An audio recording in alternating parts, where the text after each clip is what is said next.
Good evening ma'am. என் பேர் ஆர்த்தி. நான் வந்து 2014 அவுட் பேட்ச்சு.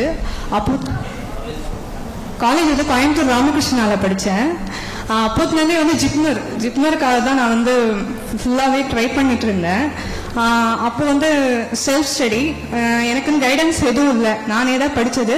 ஃபுல்லாக வந்துட்டு டார்கெட் ஐ அது என்க்ளக்ஸ் அதை தான் படிச்சுட்டு இருந்தேன். அப்போது லாஸ்ட் டைம் வந்துட்டு செலக்ட் ஆகி ஸ்கில் டெஸ்ட் போய் வெயிட்டிங் லிஸ்ட்டில் வந்துட்டேன். வெயிட்டிங் லிஸ்ட்டில் அதுக்கப்புறம் வந்து மீட்டியில் ஜாயின் பண்ணணுன்னு வந்து எங்கள் ஃபேமிலியில் என் ஹஸ்பண்ட் தான் வந்து ஜாயின் பண்ணி விட்டாரு. அப்போவும் எனக்கு டவுட்டு, நம்மளால இது வந்து செலக்ட் ஆகுமா, ஏன்னா ஜிப்மர்ன்றது பெரிய இன்ஸ்டியூட்டு, அதில் வந்து நம்ம செலக்ட் ஆகுமான்னு ரொம்ப வந்துட்டு டவுட்ஃபுல்லாக தான் வந்தேன். ஷார்ட் கோர்ஸில் தான் வந்து ஜாயின் பண்ணேன். ஃபுல் அண்ட் சப்போர்ட் வந்து எங்கள் ஹஸ்பண்ட் தான். ஹஸ்பண்ட் சப்போர்ட் பண்ணனால தான் இவ்வளோ தூரம் வந்திருக்கேன். தென் மீட்டியர் வந்து audience be calm, we can complete the session very soon. மீட்டியர் கண்டென்ட் எல்லாமே வந்து ஃபுல்லாக ஹெல்ப்ஃபுல்லாக இருந்துச்சு. நான் ஃபுல் அண்ட் ஃபுல் மீட்டியர் மட்டும்தான் படித்தேன். ஏன்னா டார்கெட் ஐ படிக்கும்போது வந்து எல்லாமே வந்துட்டு ஃபெயிலியர் தான் ஆச்சு. ஃபுல்லாமே வந்து Meteor content plus mark test எல்லாமே பண்ணி தான் இந்த அளவுக்கு வந்து செலக்ட் ஆகிருக்கேன். நாசெட் வந்து இது first attempt.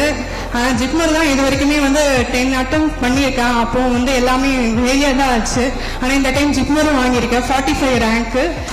Thank you metres. Sir, ஒரு 2 minutes. Okay. Regarding Dr. Rajkumar sir, நான் வந்து ஒரு லெக்சரராக இருக்கேன் காலேஜில். ஸோ எனக்கு தெரியும் அந்த 4 hours கண்டினியூஸாக எடுக்கிறதுலாம் சாதாரண விஷயம் கிடையாது. ஈவன் தோ நாங்கள் ஃபீஸ் கட்டினாலும் கூட அந்த ஃபீஸை பற்றி கொஞ்சம் சொன்னார். But it's very very nominal.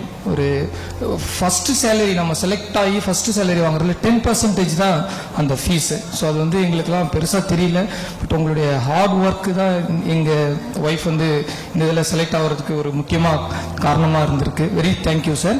அதேமாரி சம்பந்தமே இல்லாமல் இந்த இடத்தோடைய அப்போலேருந்து பார்த்துட்டு இருக்கேன். ஸோ எல்லாருடைய வெற்றியும் வந்து அவருடைய வெற்றியா, அவருக்கு அவசியமே இல்லை இவ்வளோ நேரம் இங்கே உட்காரணும்னு. ஸோ அவ்வளோ இந்த பெரிய இடத்த கொடுத்து அவ்வளோ நேரம் உட்காந்துட்டு இருக்காரு. ஸோ அவருக்கும் வந்து என்னோட தேங்க்ஸ். Thank you very much.